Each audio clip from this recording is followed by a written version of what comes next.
უკვე ვიცით ჩვენი რეალური ფასი.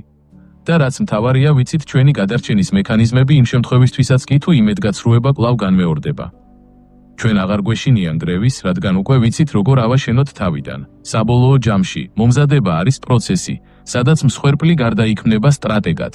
ჩვენ აღარ ველით პასიურად, რომ სამყარო იქნება სამართლიანი და ყველა ადამიანი კეთილსინდისიერი. ამის ნაცვლად, ჩვენ ხდებით საკუთარი შინაგანი ციხესიმაგრის მცველები. ჩვენ ზუსტად ვიცით, ვისთვის არის გაღებული ჩვენი სულის ჭიშკარი და ვისთვის რჩება ის სამუდამოდ დაკეტილი. ეს სიმტკიცე არ მოდის აგრესიიდან, ან სიძულვილიდან. ის მოდის ღრმა თვითშემეცნებიდან და საკუთარი საზღვრებისა და ღირებულებების პატივისცემიდან. თქვენი ამოცანაა, ამ ნანგრევებიდან გამოიტანოთ არა მხოლოდ ტკივილი, არამედ გამოცდილება, რომელიც თქვენს ნდობას უფრო ხარისხიანს და შერჩევიც გახდის. სწორედ ეს არის ნამდვილი მომზადება, როდესაც შიში იცვლება ცოდნით, ხოლო გაურკვევლობა შინაგანი დისციპლინით. ჩვენ მივედით ჩვენი